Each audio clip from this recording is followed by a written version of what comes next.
ստացվող նվազեցվող եկամուտները չեն հարկվում։ Ինչ է նշանակում նվազեցվող եկամուտ։ Սա նշանակում է փոխհատուցության տրամադրում, նվիրատվության տրամադրում, ընդ որում մի հատ նախադասությունը երկարացել է ընտանիքի անդամ է համարվում հայրը, մայրը, ծնողը, ամուսինը,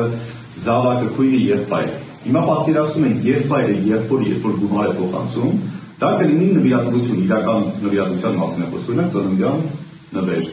Դա կլինի պարտքով գումարի տրամադրություն, այսինքն փոխհատուցության տրամադրում, սրանք պետք է քաղաքացիական օրենսգրքի 595 եւ 878 հոդվածների համաձայն ունենան փաստաթղթային ձևակերպում։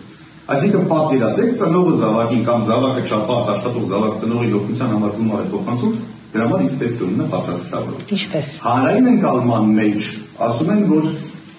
եկամուտները չեն հարկվում, բայց փաստորեն նվազեցող եկամուտները չեն հարկվում։ Ինչպես պետք է դրանք ունենան։ Պետք է փոխհատուցության պայմանագիր կնքվեն կամ նվիրատվության պայմանագիր։ Զավակը ծնողին փոխանցում է 100,000 դրամ, որոշակի ամսվա համար, չգիտեմ, որոշակի ծախսեր սպասարկելու համար, փաստորեն պետք է զավակը եւ ծնողը միմյանց մեջ կնքեն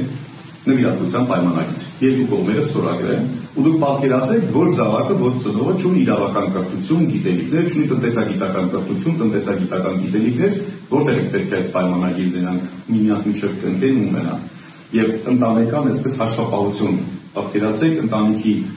պայմանականորեն 6 անդամները պետք է յուրաքանչյուրի համար առանձին հաշվառած ունենան հաշվապահական պատկաներ,